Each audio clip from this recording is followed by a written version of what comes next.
Assalamualaikum dan salam Malaysia Madani. Berita dunia bersama saya, Atira Aminuddin. Kira-kira 166 juta orang dijangka perlukan bantuan kesihatan kemanusiaan untuk menyelamatkan nyawa tahun ini. Ketua Pengarah Pertubuhan Kesihatan Sedunia WHO, Tedros Adhanom Ghebreyesus berkata pihaknya menyasarkan untuk membantu sekurang-kurangnya 87 juta daripadanya iaitu yang paling memerlukan.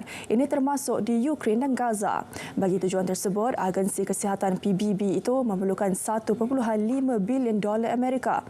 Tedros turut memberitahu tahun ini WHO sudah bertindak terhadap 41 krisis kesihatan, 15 daripadanya kecemasan peringkat tertinggi. Beliau menyifatkan 2023 sebagai tahun penderitaan besar dengan konflik yang sepatutnya boleh dielak.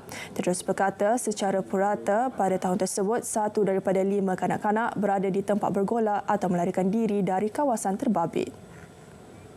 Sementara itu, Setiausaha Agung PBB Antonio Guterres pada Isnin menggesa gencatan senjata kemanusiaan dilaksana segera di Gaza.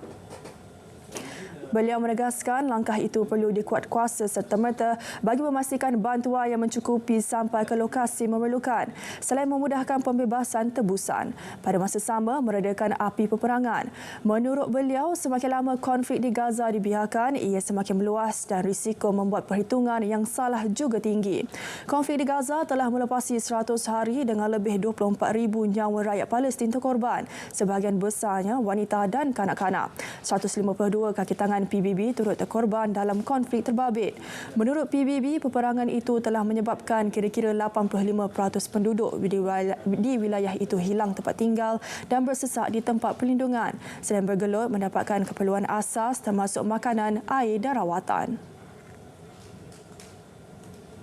Malaysia bakal suarakan pendirian tegasnya berhubung isu Palestin pada sidang kemuncak pergerakan negara-negara berkecuali NAM ke-19. Ini termasuk mendesak Israel diheret ke pengadilan atas tindakan genosid dan jenayah kemanusiaan yang dilakukan terhadap rakyat Palestin di semenanjung Gaza. Wisma Putra menyatakan sebagai ahli jawatan kuasa NAM mengenai Palestin, Malaysia akan turut memperjuang hak penentuan nasib sendiri dan kenegaraan untuk Palestin. Ia berdasarkan sempadan sebelum 1967 dengan Baitul Maqdis Timur sebagai ibu negaranya. Kenyataan negara berhubung perkara itu akan disampaikan Timbalan Menteri Luar Datuk Muhammad Al-Amin. Sidang kemuncak NAM dijadual berlangsung 6 hari mulai esok di Kampala, Uganda. Isu lain yang bakal disentuh termasuk berkaitan Laut China Selatan, Islamofobia dan tindakan iklim.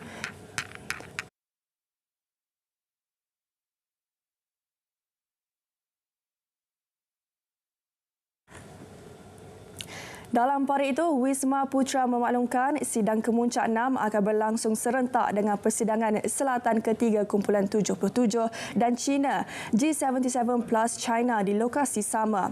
Pelibatan Malaysia cerminan komitmen negara dalam memperkukuh kerjasama Selatan-Selatan.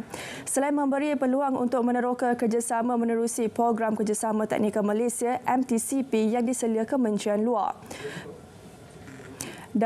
Pada sidang kemuncak berkenaan, Datuk Seri Muhammad dijangka mengadakan pertemuan strategik dengan rakan sejawatan dari pelbagai negara. Fokusnya bagi menilai dan mengorak langkah-langkah strategik hubungan bilateral. Sekian Dunia 10 dari Sungai ke Segara, Palestin pasti merdeka. Malaysia Madani, tekad perpaduan penuhi harapan.